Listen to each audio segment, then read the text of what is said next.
Morf Radio. Um, Today was a day where stuff happened, which in Orvis is very few and far between when things actually happen. And so we've come together to commemorate and to remember and to learn from what happened. I don't know what I'm saying there, but Great. so sometimes you just got to vamp when you're trying to figure out what you're actually trying to say. But let's go through chronologically what happened. I think the first announcement of the day was the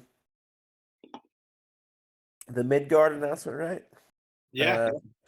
Where Serene Way and the new FARC TCW love child, whose name I forget, officially joined Legion of Dawn, right? Legion of Dawn or Doom? Dawn. Dawn. Okay. Well, I mean that's a cool name. I just having trouble remembering it. So yeah, those guys became officially core members of Midgard. I don't know exactly what that is different. Maybe James, you can tell us the difference between the core member and the regular member. Is it like voting on wars and stuff, or just access, or Yeah, if you're in the or you get to vote on things. Whereas if you're not, you get to what's going on, but you can't vote. So they have more weight behind them. Yeah, they're a full blown member of the block. They say things. okay. James, what prompted this? Like, what made you guys want to say like? No, I mean, I know that I saw that uh, a lot of it had to do with their performance and dedication that kind of weighed into it. But like, what made you want to give them more weight or feel like deserving? Because just because you perform well in a war doesn't mean that you like necessarily believe in their stance on things. So was that like your way of like showing respect to them back? Yeah, it's they're been dedicated allies. I mean, the TCW thing, we said it was temporary, but as I said to you, Morph, I'm sorry we didn't cut them and leave them paperless because I'm pretty sure they had nowhere to go. So, they stuck around. They fought in the war. I think we, I don't know if they had to, but they were more than willing to. And Serenway is a merge of Way and the alliance with the multiple words in the name. I forget what I think Alexio was in it. So Matcha's alliance. Yeah, it's it's just changing where they are in the sphere. Really, we're not going to add anything really. It's just they have a different title within the area. Just technicality, promotion. Yeah, or it's not like we added anybody like Velny over here with all his political moves today. Yeah. What do you believe that this would have happened if Dark Brotherhood have stayed? Would you still have brought them into the core, or do you believe that them departing kind of opened up an avenue to allow this? Well, I think the discussion that happened about way before any of that happened, before we found out anything about Dark Brotherhood leaving. So that was always on the table, but Good. I think them leaving us like, yeah, okay, we have no problem moving you guys up, and TCW, you're into. Guys, good. You've been good with us. We had a good time with you. I gotta say, very, very sad about the Dark Brotherhood departure thing. That was a very sad moment and very, very sudden. So that stung a little. Yeah, I heard it was just kind of sprung, right? Yeah, they're very good people though. Yeah, and they were promising. Our man Kev Morf, ran it every time we had a chance, right? He his favorite alliance in the world. I Yeah. mean, look, it's a great thing because I remember it was only like a year ago where they were a complete afterthought. Yep, yep. And see, When we were in Oasis, I remember James, me, you, and Tyrion talking about them, and we were like, "What? Are we really about to give these guys an level?" Like, and very never just get a So, could you never have a new talk that show to 'em for because they never answered. yeah, yep.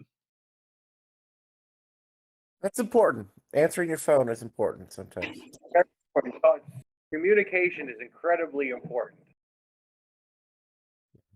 I don't talk to even my king, I just kind of do what I want. So But life you is sure good. or is it that he doesn't talk to you? Right. I think it goes both ways, So to kind of shed a little light on this merger for you, what do you believe has been the biggest improvement with that merger? Like that, these guys joining forces, FARC and TCW. What really changed internally for them? Oh, I can't answer that. You'd have to ask somebody from them because Are you just my saying improvement all around? opinion is very, very low. Okay. So I mean, you'd have to ask them about that. We know it was happening. We're fine. We're there. That's fine. They do what they got to do, and if that means that the FARC people who have been together forever, that are still around, get to stay together just over in this new merge, I mean, good for them too. Right. Keep your friendships going. Do what you have to keep to stick around, stick with your friends. Yeah, and I think to take on a new identity too, more. I don't know if I could do that. Could you?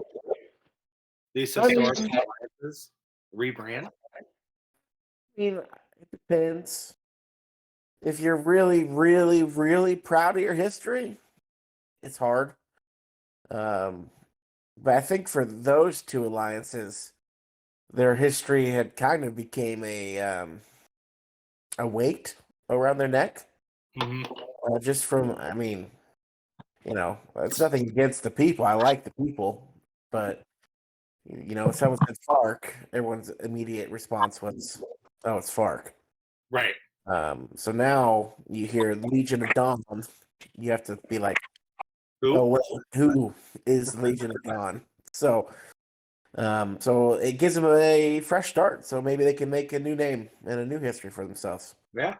They'll have to work hard because it's still a lot of the same pieces, but maybe sometimes when you put the pieces together differently, sometimes it just works. So You put two F students together, you get a D student. or C, who knows? We'll see how it goes. I'll be watching that next time Midgard goes off to war. Hopefully Yeah. not against me, but I still love you. yeah. So let's move on to the next big news, which is I just want to get to it because we're losing audience, people, and I think people are here to listen to Yeah. us talk about the new stuff. So about 72 hours ago, we saw Hog begin its death oink, and now we get to see where all of the various pieces land. Grumpy Guardian is no more. You have Grumpy only tied to the Hand of Fate, and Guardian and Oblivion ending up in Florida Sphere. And then Hand of Fate is trying the Requiem approach where they are kind of not in a sphere. So a lot of changes. I think if you had asked someone a year or two ago if you thought Grumpy and Guardian would ever split, I think some people would say never, especially the people in Grumpy and Guardian. Yeah. Now, here it is. All it took was getting rolled twice. I think I think a lot of it. Well, actually, let me. I'll just start with the with Hog itself. Obviously we had other plans for the sphere, that just didn't, pan out. What we expected. First and foremost, kind of put us in a tough position for the war. Uh, where we got smacked around a little bit. A little bit being, very very lightly saying that. And our viability just isn't there. With what we had, and the free agents that were out there just weren't worth um they weren't enough to keep us whole, I guess would be the right way to say it. So collectively as a group, we kind of talked about what's next, in the back channels. um Obviously Marty and Grumpy had their own discussion. I had my discussion with each of them, etc. And we all just kind of agreed that there was really no reason to keep trucking forward. um Hensing, the inevitable breakup.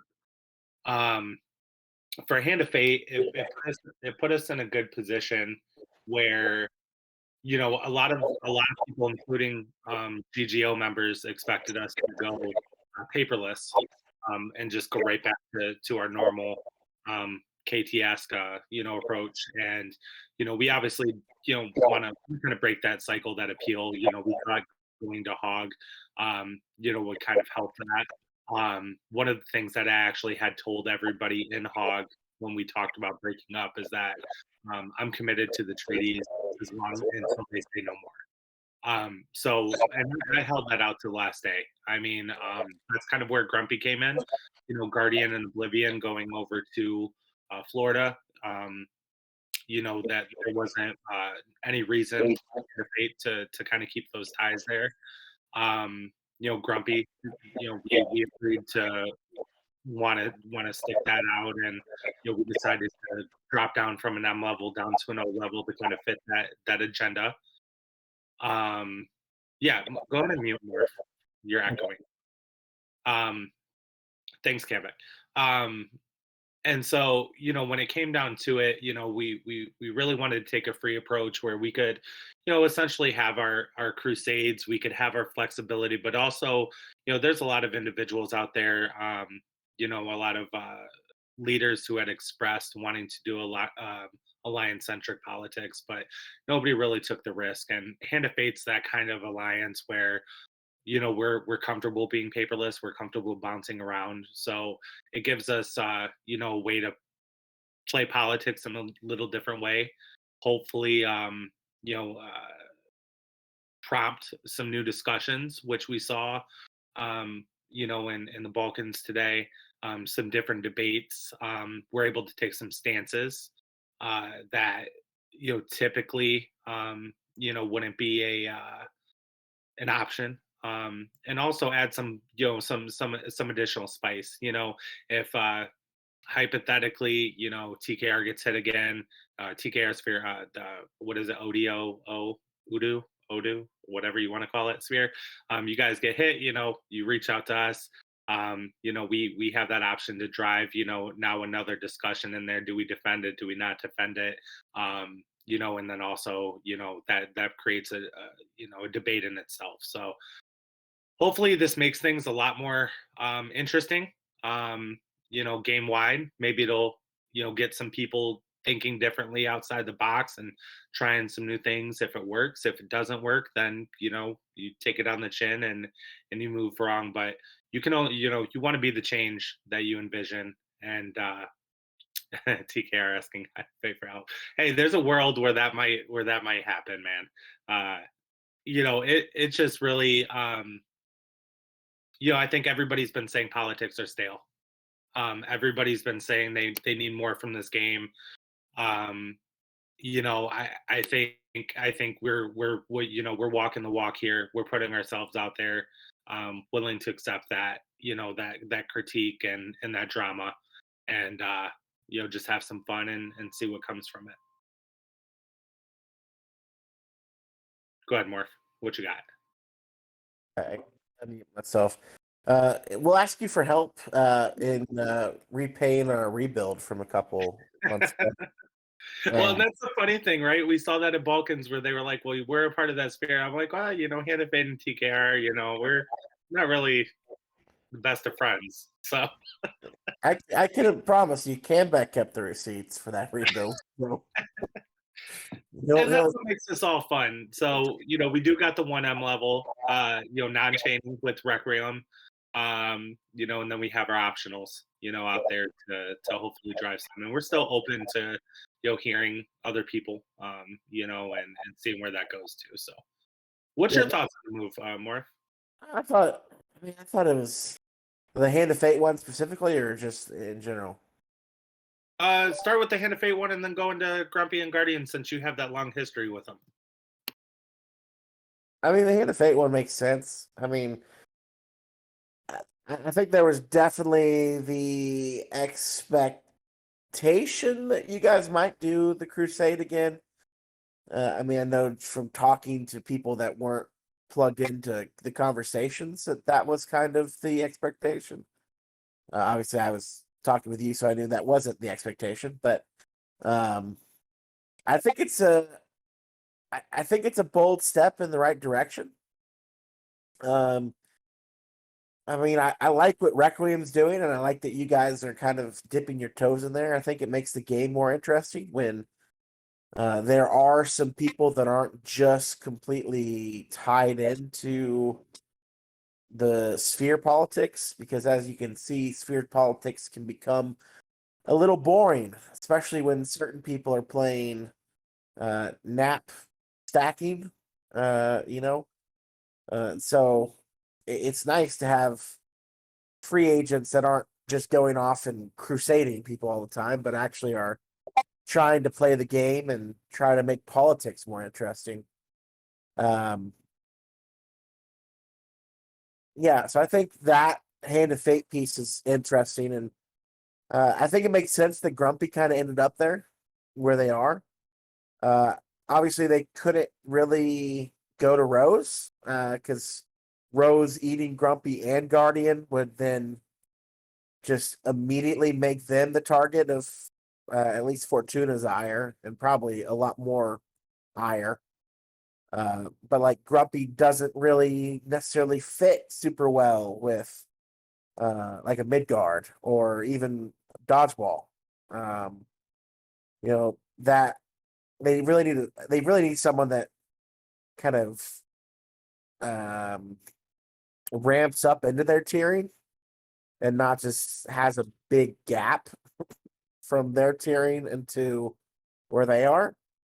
And so the paperless thing is kind of nice for Grumpy, I'd imagine. The only people that can really conceivably roll them can't for the next 3.5 months. So they can kind of do their own thing and figure out what they're doing and give Prez the time to figure out what Prez wants to do. That's got to be pretty big shoes to fill following SRD. Right. So I think that's interesting for sure. Is Grumpy's not treatyless? I see they have a treaty with Hand of Fate. Yeah, but Hand of Fate's kind of doing the void thing, so they're not completely paperless, but they're not like tied to any one sphere, and it's an ODP. So even if Hand of Fate gets hit, they can, I think it gives them time to figure out. I don't know if this is the long-term solution that they're looking for, but I think it makes a lot of sense for the present.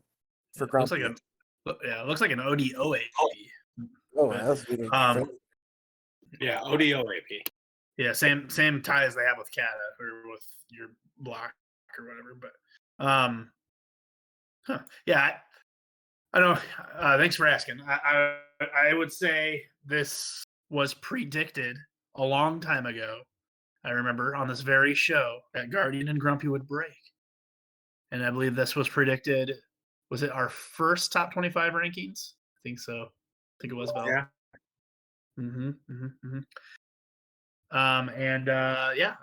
It's just to be expected, That's all I have to say. To be expected. What do you think is going through if you were putting yourself in presidential shoes, right? You're stepping in for SRD. You have this block falling apart. GGO is breaking up, and they've been together for however long. What do you think's going through his head when he made that choice? I don't know if it's like the choice just to tie Hand of Fate. I mean, I think part of it is no. I don't know how many options Grumpy really had, personally, but I do think there is something to be said for when you take over for the first thing, focusing on your internals, maybe more so than your externals. SRD definitely to me seemed like the kind of guy who had his hands in every single part. Like he kind of just ran the whole thing. It's not like a TKR or Rose or Paradise or where there's people who lead each department. It's kind of just SRD. And so Prez is kind of stepping up into that. I know Prez helped out, but he's kind of stepping up and got to figure out how he's going to work on their Milcom, how he's going to work on their whatever IA they actually do. What's he going to do FA wise? Does he want to maybe do some econ stuff? It's a lot. So I think this option gives him time. But I think if I was Prez, I'd be kind of excited because it kind of makes him a wild card. SRD was kind of, I mean, he was unpredictably predictable. Like he would fly off the handle, but he was always going to do Ronnie things. Prez, I don't know what Prez is going to do. I haven't interacted with him much. So I think it's exciting if I was Prez. And now that grumpy guardian like marriage is gone, I think there's going to be a bit of a more free path for them. Because that was the thing that really made it OP was Grumpy and Guardian together. I mean, Grumpy by itself is still whale strong, but now they're not nearly as spooky in like the 30s as they used to be. So it'll be fun. What do you what's going on in Midgard's head, James?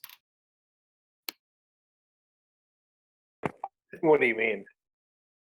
With Grumpy and Guardian, like how do you guys feel about that?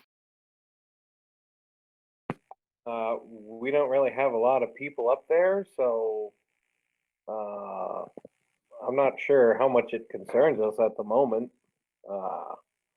Seems to be that they're going to other places with a high tier, so high tier consolidation and still in some case, I guess. That's there's seems to be multiple different blocks with the high tier, but I have a question. I know it's burning Morph's brain right now. He really wants to ask it, but he doesn't have the courage. So I will ask it. Months ago, James, it was announced that TCW was going to have a temporary treaty. It would not be a part of Midgard, period. Yeah. What did you already ask that? Yeah, I kind of got covered a little bit before you got here. Oh, what was the answer? They didn't want to move into the paperless void, which is kind of, I mean, it's fair, but it's also, it happens. I don't we have to let it happen. Like that's an unfair punishment. For no reason. I would feel. I mean, if you drop someone to the paperless void, what happens nowadays is they just go sign TFP and Camelot. So, not speaking from experience from dropping people into the paperless void, but I mean, I am, but Man, looking at that block over there, one of those alliances are not like the other. Actually, TFP is too good for canon, first of all. But House Stark being over there just looks bizarre. Yeah, I don't quite know how they got completely axed out over there, but I mean, there's a couple. That sphere's not terrible. I mean, there's a couple groups in there that aren't great, but I mean, I like Cathargo. They're great people. House Stark is good people. TFP is good people. Yeah. Camelot Agreed. is a drag on that sphere. I won't argue. I didn't say it. So I kind of want to go back in time on this. More if I'm just curious, and James, since you're involved here, I mean, how do you guys, how do you feel about Piggy taking over for CTO after being a part of that CB, and that being a whole debacle about not being part of government but being with access, etc. um how does that feel, uh to see?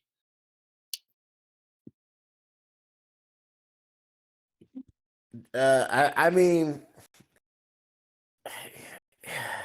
it doesn't look good, man. It doesn't look good when they tell you Piggy is not CTO Gov, Piggy's not in CTO, and then all of a sudden Piggy is leading CTO. It doesn't feel good. Yeah, just Campic says it feels expensive. But Do you feel like do you feel like they manipulated the situation and you guys were perhaps collateral, and just kind of you know blindsided by this and manipulated?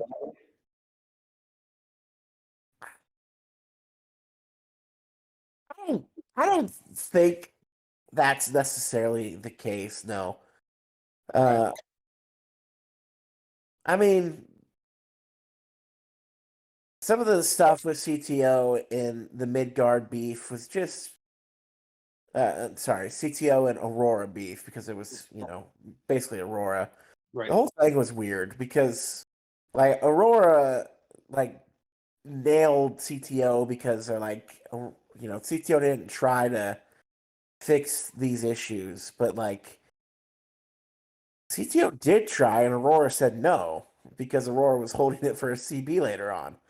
Like, there was some of that stuff too.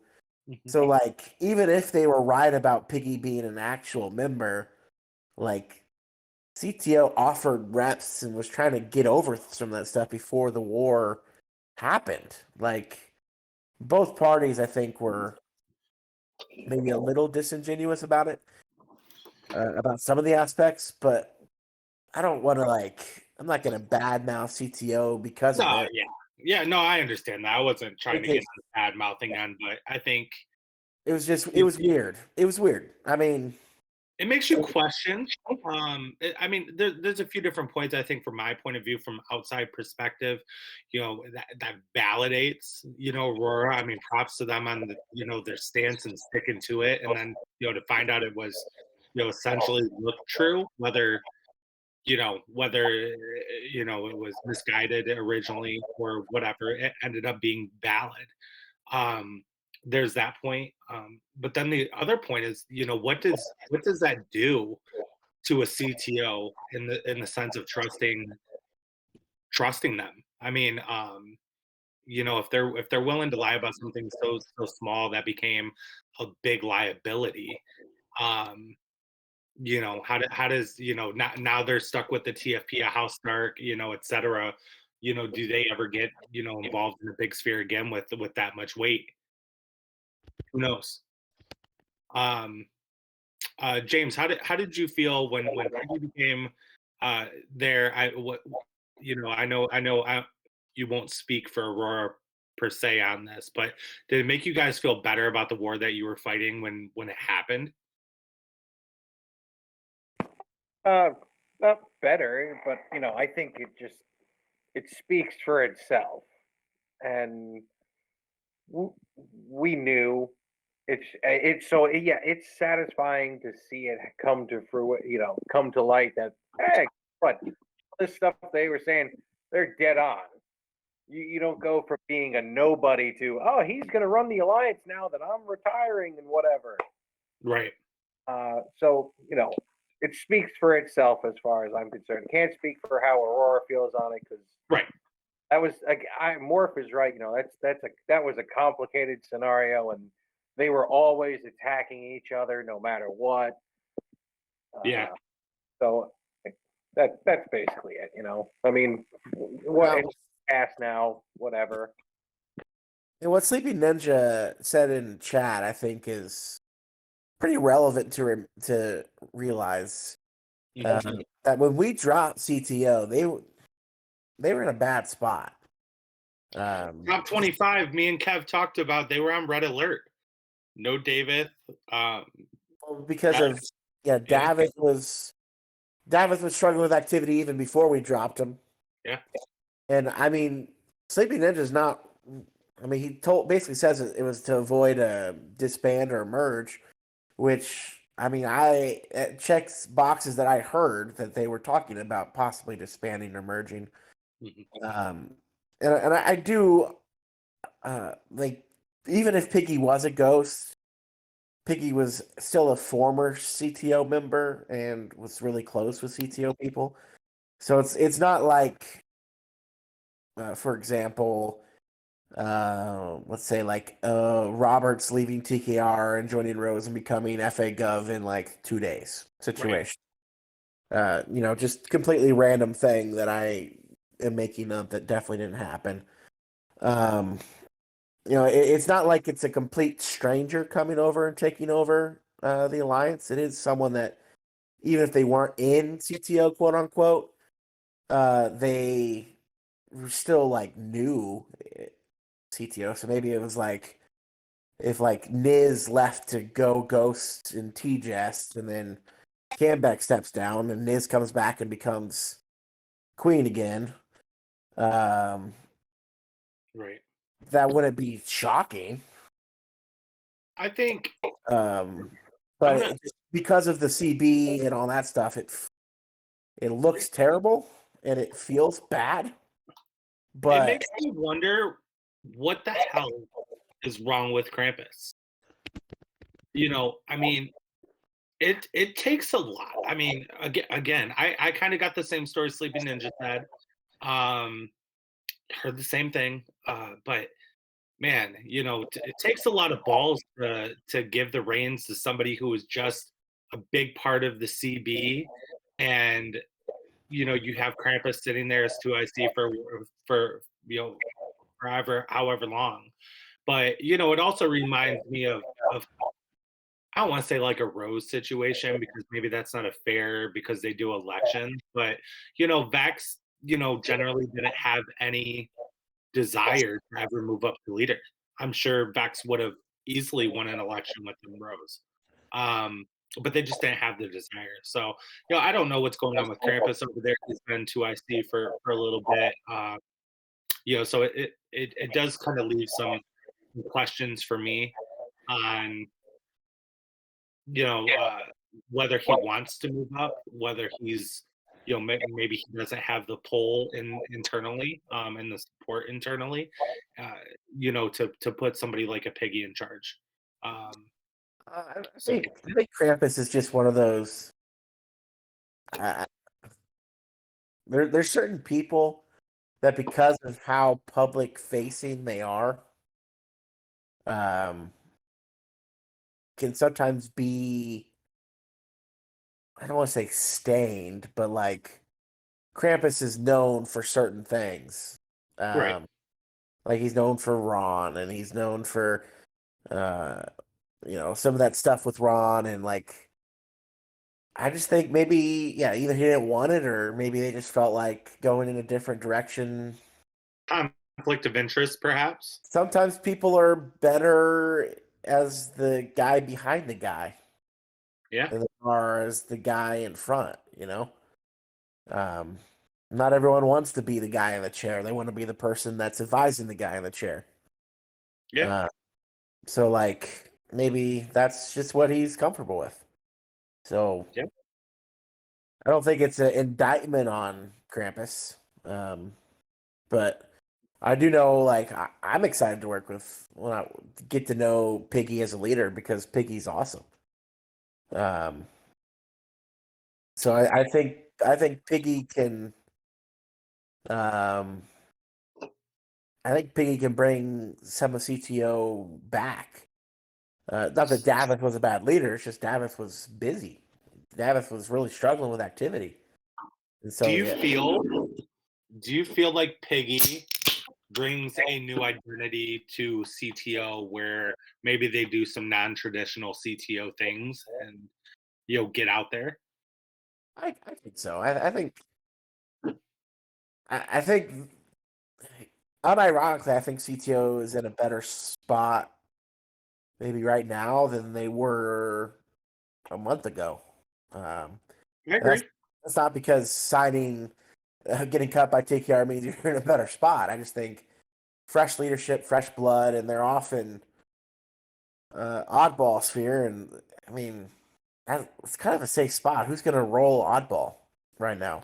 Right. Maybe Midgard could, but is that worth Midgard burning a rebuild for that? I don't think so. So they can kind of have some time to work on their internals and to work on their tiering a little bit more, and maybe that new blood and that interjection of energy can help them overcome some of the issues they had with like the VMs and not having Aurora constantly hate you Yeah. is probably going to be nice for their FA. So I would be interested to see what Piggy does in the next 6 months or so, and I wouldn't discount the fact that they also promoted B. B is pretty active and B's pretty competent. So Yeah. they got a couple new fresh faces in their gov, which I think is going to be pretty helpful for them going forward. I'm gonna go out on a limb here and say that CTO is gonna be the most improved alliance for this year. For 2023. I mean, I don't disagree. I don't know. I think the entire year, Mayor. I think with this different mindset, I think that they are going to completely do a 180. It is going to bring some new blood. They're going from being on life support and gonna be a alliance that people are going to be hungry to bring on board. I mean, yeah. Considering that they were considering possibly disbanding or merging in January, I do think the floor was low, so it is only up from here if they really work at it. So it's possible. I don't know if I can say it for the whole year, but definitely a good shot. Let's talk about I mean the Florida sphere, adding Guardian and Oblivion. Um, Kev, you're over there. How'd that come to be, and how excited are you guys to work with them? I am over there. I believe so. I mean, unless you left Is Paradise. Florida really paradise though? Have you driven in South Florida before? It's a nightmare. I don't know about paradise. Here's the thing: is I love all of my cousins in Paradise. When we envisioned this land, we envisioned that fourth partner. That's why we left that open. We needed our long lost cousin to come home. So in our original flag, we had the four corners, right? So we had Rose, Paradise, Dark Brotherhood, and then we had that free real estate sign. And we just knew that long lost cousin was going to be coming home. And sure enough, DeSantis Guardian came in and came on home. So I'm happy to have my favorite cousin. Well, home in let's Florida. hope you guys get a round of golf over there at Trump's golf course there, and Mhm. don't get flooded. Just saying. Mar-a-Lago. Yeah, Mar-a-Lago. There you go. I think it's a good move, Kev. Was it kind of a no-brainer for Florida when the conversation started, or was there a little bit of debacle, and debate behind bringing them in, or was it kind of unanimous?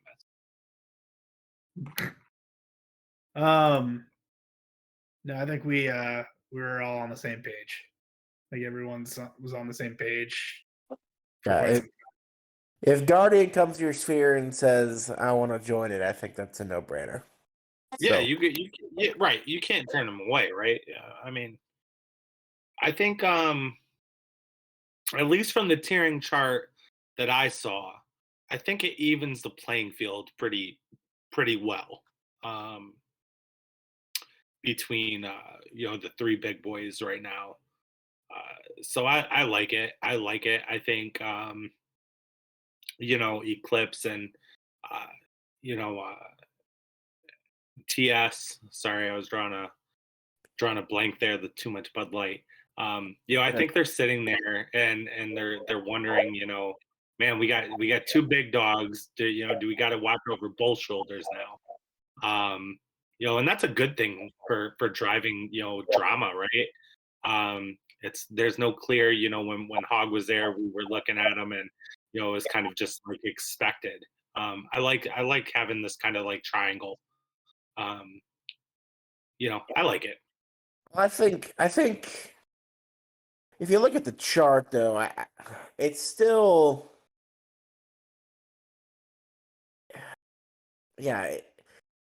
I mean, if you look like Sea City 11 plus, Eclipse, Odoo, Dodgeball, and Rose are, I mean, they're kind of close. But if you look at like C40 plus, it's really mostly Eclipse and Rose that are, I feel like, are 1A and 1B right now. Oh, sorry, Fortuna and Florida. Obviously, and then Grumpy being there and Paperless Land can kind of change that. But I kind of feel like right now it's more Fortuna and Florida are kind of on the same. Like they look like good dance partners with each other, and then I feel like Dodgeball is kind of a step below just because of Wales. And that's not me like saying that to try to make my sphere look less threatening. I mean, we got three nations that are C40 plus, so if we if you throw their sphere stops, you throw Hand of Fate and Grumpy in there, and then all of a sudden, yeah, but they're not in formidable force. They're closer tied to your sphere than they are to mine. Pardon? They have an MDP with Requiem, who has an MDP with you. We have non-chaining to be transparent. We have a non-chaining with Requiem. It is a non-chaining MDP. I have a non-chaining with what Requiem as well. So there's like two non-chaining things. Meanwhile, you have Hand of Fate with a direct treaty with Kata. You can't have a non-chaining ODP. Oh, yes, you can. We treat all of our ODP, all of our ODOAPs as non-chaining. I would say an ODOAP by nature is frustrating. So, because of I will say, I think this was probably the only move you guys could have made with this relationship. So I get it, but yeah, I think I mean, let's be fair. Tiering charts, they're never going to be 100% to the T and even. I think this is even as it can almost possibly get without like an internal growth. I don't want to chime that line, but without growing internally, this is probably as close as you're going to get to an even, in my opinion. I miss those days of growing internally. Yeah, I grow internally inside my wife. I don't know about other people, but This is a family friendly show. Oh, sorry. Yeah. Sorry. This is what we get for doing 10:30 Eastern shows. But life is good, man. I do think it's going to be the awkward, interesting point of this whole thing is now that the naps, just now that Hog is broken up, just make the whole thing stupid weird. Because Everyone has a nap with everyone, except for you have Odd to take Bunch. those naps into Twin, consideration too. twin run. I think that cat eclipse nap has got to be running out here shortly. But then yeah, there's the TKR, all that stuff with Midgard, and then Eclipse has a 2-month nap with Hand of Fate, and then a 4-month nap with Guardian, and a 4-month nap with Grumpy, and yeah, if there's a war anytime in the next couple months, it's gonna be weird. Well, and then the other thing to remember too, Eclipse took the stance of MDP, Trump's naps. That's something to keep in mind for all those moves that are going around because let's say like a Hand of Fate, we only have an MDP with Requiem, so or the and the Now there's an ODP, ODOAP, something nap. yeah, so we want to so we would still have to honor that nap that's going in there, so that adds to the political intrigue of the aspect right there as well, because now it's not just you sign a block and you get away, you kind of get an out to farm. I'm a little sad that that this war between Hand of Fate, Hog and Eclipse ended right as I switched back to farming. Now everyone's switching back to farming, and my food prices are dropping, and I'm sad. I didn't get to cash in on the Buko farming money. I really hate everybody. Someone's got to nuke somebody. I mean, you always have to nuke. That's the way to go. Just don't nuke me. I mean, you guys are the nuke kings. You guys are the ones with hundreds of nukes just waiting to be dropped. Well, not right now. We dropped them all in Midgard, so we're rebuilding them. It takes some time to re-up your stockpiles. True. But we'll get there. At least some of our members will, and Cambeck will cry because all those nukes are less money that we can make. What else happened? We got the bank stuff that happened. Business is bad. Can we talk about the Rome shit? What road stuff? The fact that I don't know exactly what happened, but I know Tiberius created a splinter of Rome. And the Rome. I thought you said Rose. I apologize. Oh, Rome shit. Yeah, Rome. let's do it. Let's talk about it. I don't get it, man. All the stuff that comes out about Tiberius, and yet he still manages to take half the alliance with him, and then nukes their old server. Like, come on, it's so weird. I was kind of talking about this the other day, and Ron while they were going back and forth about the whole nonsense, and I'm a little disappointed in that. What's that guy's name? The Germ guy or whatever. Germanicus. Germanicus, that guy. I'm a little disappointed in him. He was on there defending, Tib, tooth and nail. Kind of like, I haven't seen this, I haven't seen that. It seemed, just kind of open to, I'm going to defend my government. Regardless of all the stuff that have come out, all the leaks and drama surrounding them, and really stood by his side, which is honorable, right? That's, but I kind of feel bad for the guy. Like, the second he finally stood up to him, he gets his alliance splintered off, broken in half, wiped from the server. Like, I don't know, man. Yeah, you know what? Is it honorable to defend a sociopath? No, maybe not, but I believe it's honorable to stand for your government through thick and thin. Um, Regardless, you got to have that solidarity and inside your alliance. I personally would never trash talk except for Penpico. We all know he's chromo, but I would never trash talk my gov. I will defend them through tooth and nail. No, I trash that guy all the time.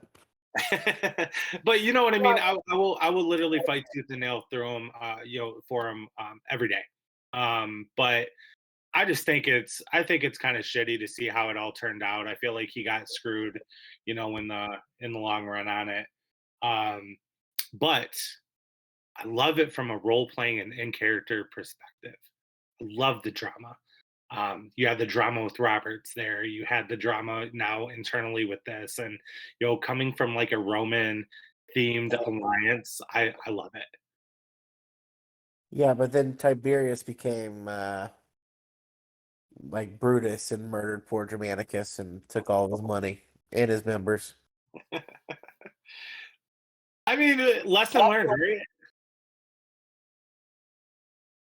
I don't Yeah. know. I mean, I feel like that's everybody has a hard lesson to learn. You got to know when to step away from your alliance, and you have to know when to get rid of a toxic individual. Um, The problem is Tiberius took the whole alliance with him. you know what? Manipulation's a real thing, man. I mean, it did the same thing to Roberts. Like my guy, we only got like 4 members from that merge because of Tiberius and his fake screenshots. But hey, 3 cities and a moon landing, man. Yeah. You gotta do. I don't know. Listen. I love micro drama. That's my shit. I feel like micros exist for our entertainment because it is something completely foreign. This internal drama, all these breaking, and the left and right arguing and crying. It's a beautiful thing. I think it's a whole different type of element. It's better than arguing about tearing all day. It's better than arguing about you know um, stances and everything else. Um, I love it. I mean, I think it's good entertainment. I mean, I would be a part of it, if I could. I mean, you just gotta leave your alliance and make a micro. No. I got to, I can't live that life, man. The depression, the anxiety. I'm not about that. Back in the day, they would, murder themselves and off themselves in public squares. I'm not trying to do that in character here in PNW on Orbis. I just want to throw someone out a window, What did Cajun Yankee says? That FSO RB thing. He wants to talk about how a bunch of FSO people left to make the royal bastards. I didn't follow it enough. I kind of all about it, but I don't think Cajun will like what I have to say. So. go ahead, school me. You know FSO more than me. Give me the rundown. Let me know what's up. You were big on them, right? You brought them in as a prot, right? And you were hopeful. Yeah. What happened? Democracy. Democracy bad. This is why democracy does not work except in real life. And in real life, you can argue it doesn't work either.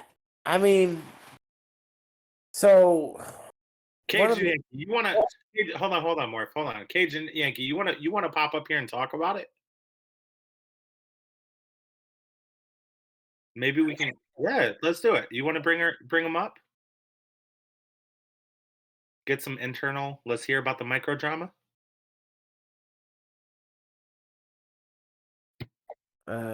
Sure. We could have a Why court. not? Why not? Let's hear it. Let's hear it. Let's hear it. I mean, we kind of beat all the macro talks. So, Okay, we're having micro court. micro court. Me and Morf will be the judge. James, are you still awake? I can't be the judge. I'm going to be the prosecution. Okay. All right. I'll be the judge. I got evidence. Accepted to speak. Okay. Whoa, whoa. Wow. Hello. Deep breath. The energy. Hold on. I need another beer for that. What? Let me grab another Anyway. beer. Go ahead. School us on it. Okay, so as you know, I am actually the queen of the Royal Bastard Alliance. I was actually one of the leaders of this whole exodus from FSO. So the thing is, when FSO was created like a year and a half ago, it was created from a merge from two alliances. It was created from a merge between TGUR, which is the Greater Unitary Republic, and the OFN, which is the Organization of Free Nations. These are rough at start, normal stuff that happens when you join an alliance and merge. But eventually we sorted out a lot of our differences. But I guess you could say that some of the differences near the end kind of got it back up again. There's always this internal power struggle between members of the OFN and TGUR. So I think it really started to get bad during the recent term and TKR dropping us, of course. So when TKR dropped us, a lot of especially Tommy and Pegleg, they were our opposition, I guess you could say. The leaders of TGUR. Anders wasn't actually in either group. He eventually made friends with those of us in OFN, like myself. So a lot of the blame was pinned on Anders. I think there was some screenshots saying that Anders wasn't the only reason that TKR dropped us, and some people were saying that he was, and just anyway. So at some point there was a vote to impeach Anders, which is a vote through Parliament. There's 9 members of Parliament. So so what happened is we had a vote. I have been a member of Parliament for a long time, and I've been in this alliance since it was started. Usually when we vote in Parliament, we have either 24 hours to vote, or the vote can end early if every single person has voted.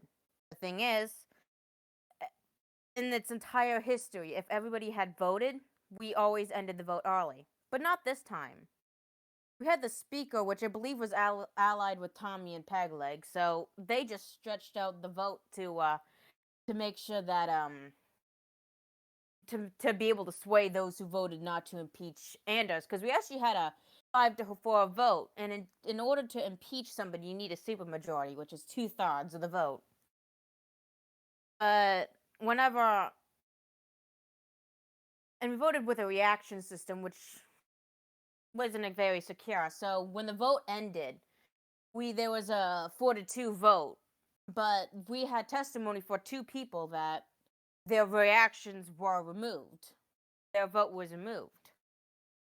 So naturally, a lot of us called for a revote. Because, if their vote was removed, we have no way to prove whether or not there was fraud or not. They said that since there's no proof of fraud, why do a revote? And I'm just like, you don't need proof for a fraud. It doesn't matter if you can prove or disprove fraud. The fact that people have said that their votes were removed, it's only for Parliament. When we do actual presidential elections, we use different methods, way more secure methods through Google Documents we tried, but then we found fraud through there. We had a ticket bot. It's an endless process, but currently in the Royal Bastards, we do have a lot of voting, and we currently use a bot, which should be more secure. We're testing it out still. And like a few weeks ago, less than 2 weeks ago, Royal Bastards left. But yeah, so anyway, 2 people said their votes were removed. The Supreme Court, which is Karma, I think he said that the the results of the election should be accepted, despite the fact that there we had possible fraud. So they went through with it. Anders was removed from office. And things just happened, snowballed from there, you know. There's also previous drama with Rec, but that was a long story and not really part of the story. So things happened. You know, yeah. I think Kostas became president, and then we needed to replace the Econ and the FA because. Oh yeah, we needed to replace the FA secretary because Mystic left the alliance due to drama, and we needed to replace Econ because Rec was impeached due to again previous drama. And naturally, for FA, they decided to appoint somebody with no experience to FA, Merritt. And yeah, it was mostly the Anders impeachment which started this whole thing. After that, we mostly just gave up. So yeah, anything else you guys want to know? So I have a random question for you. If you not random, sorry, I have a follow up question. So if you see that democracy isn't working in FSO, why would you stick with democracy in your splinter? First of all, we have very strong democratic roots. We like democracy, and it's not 100% bad. There are some problems with it, but the biggest problems was that you had two shadow parties, mostly from OFN and TGR, and they were constantly fighting for power. Those were two of the biggest problems with the democracy and FSO. Okay. So here we don't have two shadow parties, although we probably will have them at some point, but we do have a bit less democracy, hence the fact that we have a queen and I have a council of advisors. We're the ones actually leading the alliance. We still have a prime minister, which is elected. So I guess you could say that's the president, but But we're you actually gonna have need the to have a say list of over said qualifications prime before. minister. Say what? You have the authority to outrank the prime minister yourself. I think it's more like prime minister and I were on equal terms here, Okay. on equal power. Either one of us can veto stuff, and if we disagree on stuff, the rest of High Council can step in, and then we just talk it out amongst ourselves. The system does need work that we've got, but well, we're figuring out. We've only been around for less than 2 weeks. Sure. Sure. Well, do you did you do away with the reaction voting system for your elected prime minister? We back in FSO, we never used the reaction to vote for president. Okay. Gotcha. I think that was only for Parliament because it was quick and easy. It was easy to count up votes, and you always did Parliament stuff. We always went through more effort with presidential and general elections. We didn't want to go through that like every single day. As I said, we're experimenting with using bots for voting in FSO. Not FSO, Royal Bastards. Mhm. You might actually change the name of the alliance soon. We've been having some polls and whatnot. As when we left, I just kind of like chose a random name, and we hadn't even completely chosen a name when we left. Gotcha. I think Republic of Libertas might have won the vote. Anyway. Morph, did you foresee any of this when you had them as a protectorate? Did you anticipate a divide or? Yes. I mean, okay. Let's start from the beginning. We signed FSO because one, Roberts, as you can see in the channel, loves democracy. And we were really impressed by some of the leadership that we met in FSO when we were discussing, the potential protectorate. Namely, like Thompson was the guy that really impressed us. And we were surprised, honestly. Roberts can say the same, and Canbeck. We were surprised because FSO gave us access to a lot of their internals. We were pretty impressed with how they ran certain departments and how their democracy worked. they took a lot of things seriously, maybe a little too RPE for my taste, but they were well organized. But there were some underlying concerns that we had that kind of just slowly. Someone pinged me, but I don't know where they pinged me. Okay, sorry. Some concerns that slowly kind of just raised their head, especially as we were talking about potentially upgrading them to an M level. And some of those concerns that we had raised up time and time again. Like I said, we knew that they had competent gov because we worked with some of their gov. But our concern was their gov can completely turn over with an election. So in FA, a lot of FA, right, is who do you know? Where's your relationship? Who do you trust? Who can you go to? And we kept telling them, hey, look, you need something that's going to remain consistent from administration to administration. And they told us they heard it, but I don't think they did. And the other thing that we were really worried about was just the OPSEC of like, as a prot, you don't really have to give them a lot of heads up of like, hey, we're going to go to war. But if they're going to become part of the sphere, there's got to be a group of people that are going to look at that and decide on that war based on OPSEC and not just like an open parliament session or whatever. So that's why we were working with them on some of these things, and they were trying to work with us on some of these things. But then things really took a turn when Anders was elected. And Cajun talked about this a little bit. FSO had a party that really was kind of an anti-Thompson party. It was more my than party. Anything else. And so we had this relationship with Thompson. We loved Thompson. Thompson was competent. Thompson really knew what he was doing. And this party took over, and the first thing they did was to immediately block Thompson from any government except like low-level stuff. And on the heels of us hounding them for months about the idea of there's got to be some consistency in your gov. There has to be some, there's got to be some holdover. They completely turned over their gov. Basically, they kept Mystic, but I'm not going to say anything more about that. Yeah. But that was bad. And then Anders got off on let's just say, democracy does not always ensure that the most competent people get elected. I think that's the safe way to put it. And so Anders got elected and proved that. That's like in real life, right, Morf? I mean, it's a popularity contest to a degree. Yes. And you have some people who are going to vote Republican or Democrat just because they're Republican or Democrat.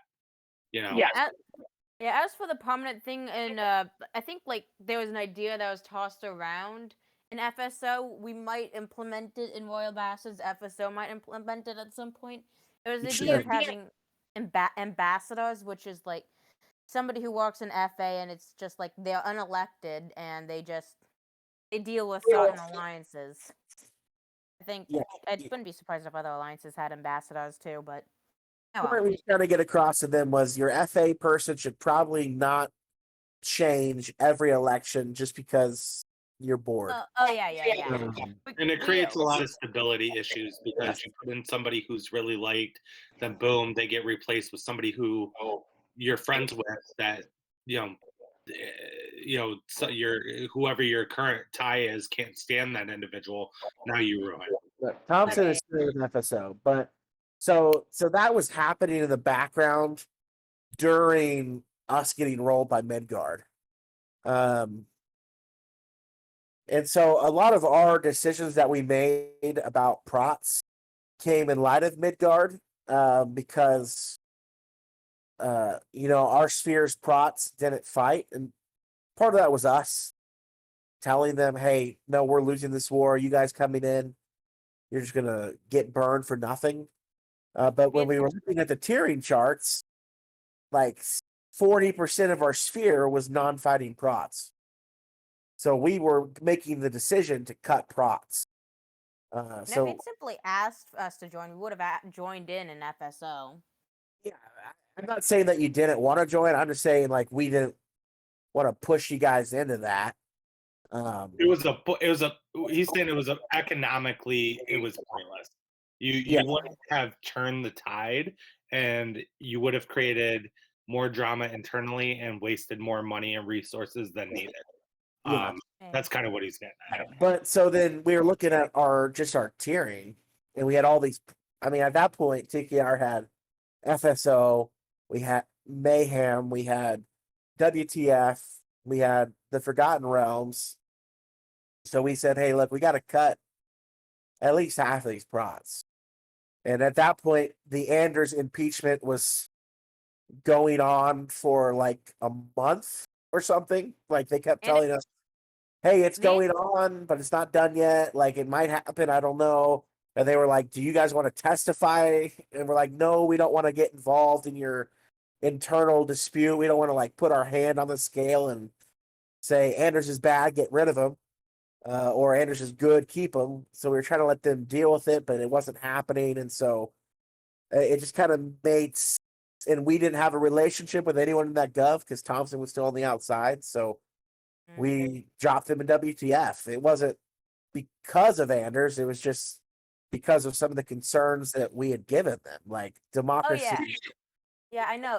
I know it wasn't Anders entirely. It's just like a lot of times, especially Tommy and Peg, like their group, they pointed a lot of fingers at Anders, which led to a lot of the impeachment and this drama here. It was really the TKR, you guys dropping us, that just started all this. They never really. I don't think they liked us that much. I mean, Although I will admit that he probably wasn't the best person for president. on this side of it, Anders was not good. Like, I can say that now that we're not allied to you, and I don't feel bad about putting my hand on the scale. When most of the people from Royal Bastards left, I thought FSO got better. That's just my take. But I hope Bastards goes well, and I'm excited to see what FSO does too. I think You think FSO is better without us? Yes, but that's just me personally because those two parties going back and forth was bad. Oh yeah. That is right. FSO, I don't think can properly stand with the two shadow parties. Although, if one we did leave, I wouldn't be surprised if another opposition eventually rose up. But they probably won't. We took quite a few Gov members with us, so Yeah, but I mean, even Washington said that political parties are bad. Don't do political parties. yeah, I think it was a debate to have official. When FSO was first formed, we did have official political parties, but those just eventually fell away and immediately forgotten after like a term or two. So, whenever I see the TFP, I always think of the Freedom Party. Yeah, but FSO will be fine because Oh yeah. Thompson It just seems like it was too much of a headache than it was worth. Yeah, Thompson has a good head on his shoulders, and he knows what he's doing there. And like Peg is fine. Yeah, they have good people, and I hope Royal Bastards does well. I think that divorce was a divorce that was needed. Oh yeah. I remember like the Marge a year and a half ago. And a lot of the recent Exodus was along the same line between OFN and TGR, but I can't say I regret the merge, and the Exodus absolutely did have to happen. Yeah. So that's the kind of micro. Well, Recpro was like the guy that was behind half of the political party shit. The thing So is, another thing about this is that Tommy and Peglin, they pointed fingers at Breck actually, what was it, manipulating Anders. The problem was, Breck was barely on half of the time. And by half, I mean a fourth. I'd be lucky to get him, like, we'd be lucky to get him on at least once a day. He had real-life obligations to do, so I don't blame him, but he couldn't really manipulate somebody or lead Anders around if he wasn't on. But he is here in Royal Bastards, up in the High Gov. Yeah. Well, thank you so much, Cajun, for stopping in, talking about this with us, giving us some insight. It was great to actually hear about some of that drama and what went down. I know I kind of saw it in the micro server. So it's kind of good to hear the other side, from you, and then obviously TKR side from the Protectorate. So Anything else you guys like to ask me or want to know? I mean, Queen's Havoc is a bit different from FSO. We'll let you before we get you out of here. Do a quick pitch on why somebody should join your micro. Okay, Royal Bastards. We have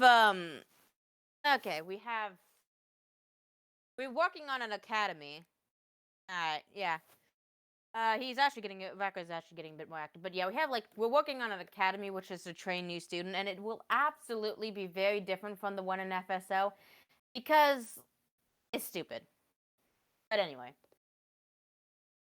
Our government, we're setting up some infrastructure in our government to actually be able to deal with a lot of amount of people because we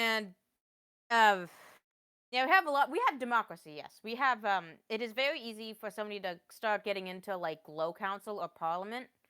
Like for every 5 members of Royal Bastards, we'll have a member in parliament, which is very simple. We pass bills and laws for the alliance, and we're actually very active.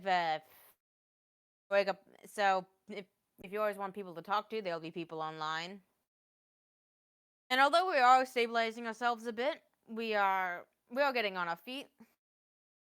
We have offshore your bank. I think we do Borg. Yeah, I think we do Borg. But yeah. Yeah. I think is anything else I should say? Democracy Academy. There you go. Zig dropped the link for you, so you guys got it put in there. Yay! There you go. Royal Bastards. Well, thank you so much, Cajun, for popping in. Morf, we got anything else to talk about tonight? I mean, at some point we got to do our next top 25 show because it's probably painfully out of date again. But I think we disregard the old top 25 and we run a new one. We have our voters do a new one with all the with all the changes now. I guess that might be for the best. Let's do one let's schedule it for next Friday. Let's have the voters do. You make the pin. Make the pin. I got you. I'll do it right now. We'll do it. Let's plan on next Friday. Yeah, well, we tried to do a vote sooner, Zig. Yeah, we want to do them regularly, but we were going to do a show last week, and then I canceled because I had stuff going on. So, but the hope is to do one like every couple weeks. Although every 2 to 4 weeks or so, depending on what the political right now, it might be a little longer between shows, but some of these changes and shifts have probably affected some things. Like Rose is probably in a better spot now than they were a week ago with Guardian in their sphere. So,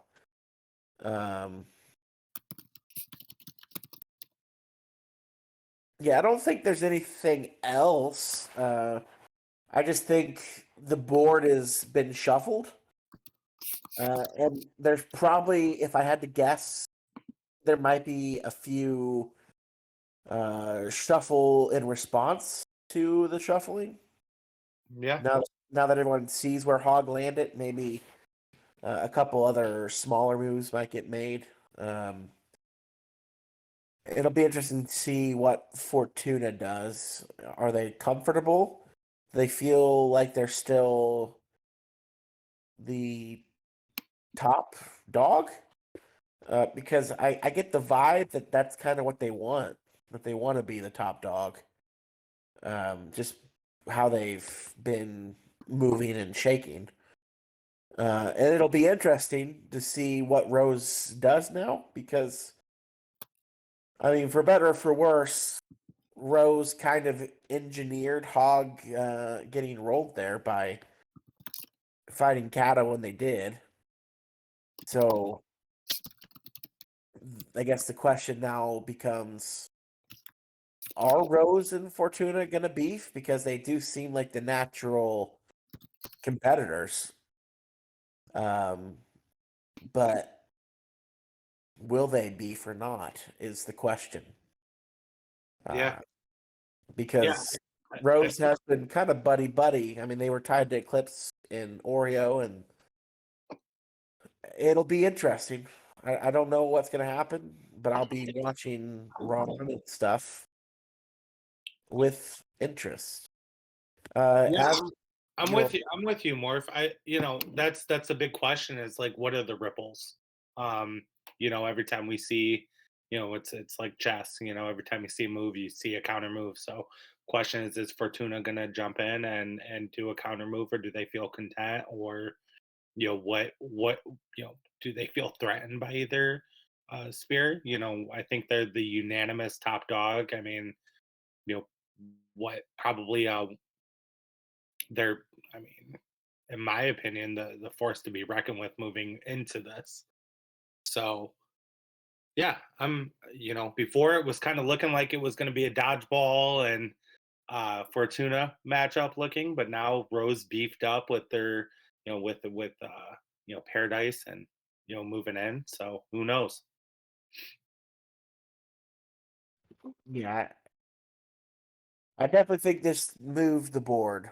So, um, yeah, maybe we'll have a show in a couple weeks where we'll maybe future cast some things what we think might happen. But for now, I think that's it's almost think- like rock on the East Coast. I think I think we should do our top 25 next week, and then maybe a month from now or so, we try to get like an official Morph Radio panel, get a rep from every sphere, and then have some good debate about the politics.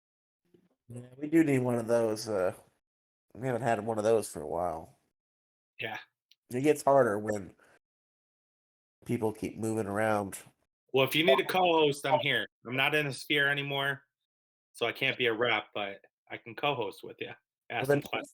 The nice thing is now is that Rose has people in their sphere that will actually get on the show Yeah, true. because they have Kev.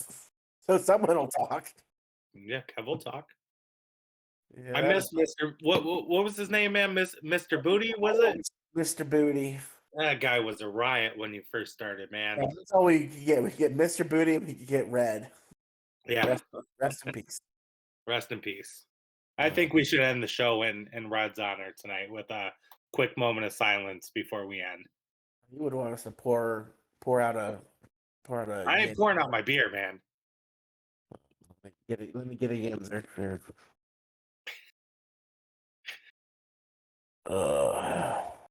But yeah, we miss you, buddy. We miss you, Red.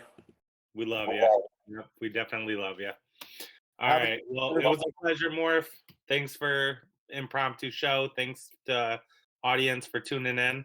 We appreciate you sticking with us. Thanks, James, for your silent presence for the most part. Yeah, thanks, Cajun, jumping in and all the questions from the audience and everything and input. So I really appreciate you guys. Do you think James is actually here, or did he fall asleep? I think he fell asleep, man. I called him out on it and he stopped talking. James. Hello, what? Oh, he's here. Okay. Oh, I thought he was knocked out, man. I do sometimes fall asleep. At least your mic was muted, so we couldn't hear you snoring. You need to go back to the volleyball, man. Somebody did that in a I think at Morph Radio once. They fell asleep in the chat, and we had to move them out. But I forget who it was. All right. Somebody was snoring. We're All right, sure. salute y'all. Have a good night, everybody. Take care.